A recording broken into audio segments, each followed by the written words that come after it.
میں نے آپ کو بتایا تھا کہ اسماء اشارہ، دیکھیں وہ الفاظ اسماء اشارہ، اسماء الاشارہ وہ الفاظ جو اشارہ کرنے کے لیے استعمال کیے جائیں، اور مشار الیہ اسم اشارہ کے ذریعے جس چیز کی طرف اشارہ کیا جائے وہ کیا ہوگا؟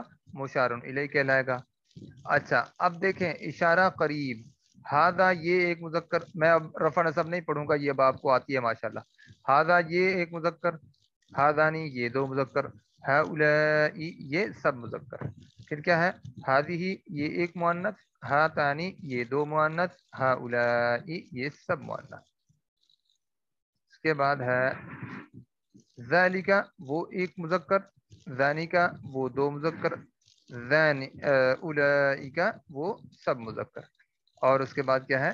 تلکا وہ ایک مؤنث، ثانک وہ دو مؤنث، اور اولئک وہ سب مؤنث۔ ٹھیک ہو گیا؟ تو جب ہم اس میں اشارہ کو ساتھ ملا کر اور اس کے بعد مشار الیہ کو لائیں گے تو یہاں پہ ہم نے دیکھنا ہے کہ مشار الیہ ہمیشہ معرفہ ہوگا بس۔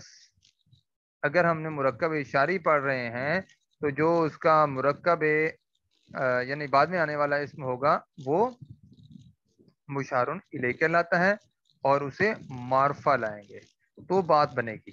اگر نکرہ لائیں گے تو یہ خبر بن جائے گا۔ ہاذل قلم، اپنا ہاذل کتابو کی بجائے ہاذا کتابن، اس کا مطلب کیا ہوگا؟ یہ ایک کتاب ہے، بات مکمل ہو گئی نا؟ پھر یہ جملہ نہیں رہا بلکہ مرکب تام بن گیا۔ اسی طرح ہاذا کتابن، اب یہ ہاذا مبتدا اور کتابن اس کی خبر ہے، اور اس کے بعد کیا ہے؟ مشار الیہ کی طرف بھی معرف باللام ہوتی ہے، یعنی مشار الیہ کی طرف جو ہے معرف باللام استعمال ہوتا ہے۔ اب دیکھیے گا ھذا الرجل الصادق، اس کا مطلب الصادق جو ہے یہ صفت ہے الرجل کی، کیونکہ دیکھیں چاروں پہلو میچ ہو رہے ہیں، تو ہم ترجمہ کیا کریں گے؟ یہ کا ترجمہ پہلے کر لیں گے، اور اس کے بعد صادق کا پہلے کر لیں گے اور رجل کا بعد میں کر لیں گے، یہ سچا مرد۔ اچھا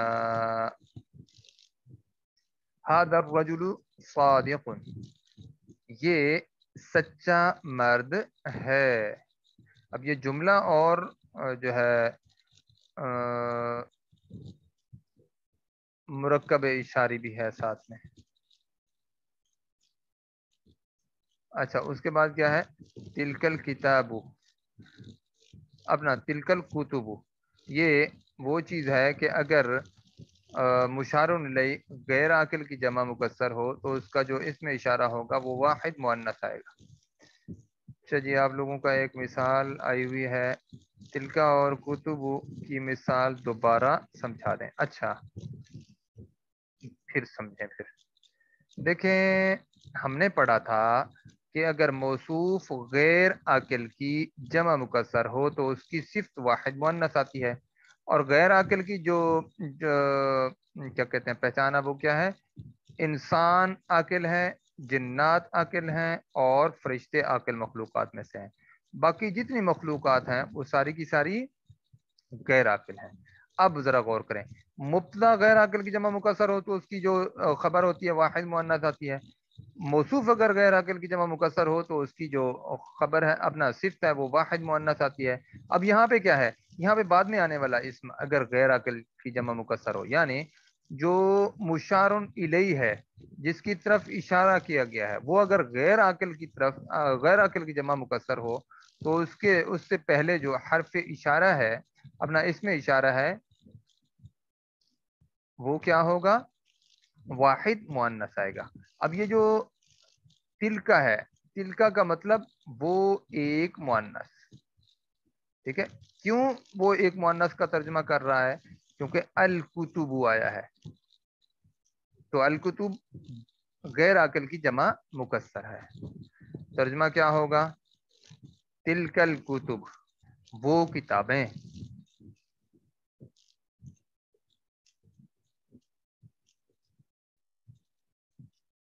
اچھا، تل کا اور کنتو کی مثالیں دوبارہ سے وہ میں نے بتا دیا اب آپ کو. تو آج کا جو ہمارا سبق کا ٹائم ہے وہ بھی یہیں تک مکمل ہوتا ہے. کسی کو کوئی سوال بعد میں بھی پوچھنا ہو تو میرے سے واٹس ایپ پہ پوچھ لیجیے گا. آج ہم یہیں پہ اختتام کرتے ہیں.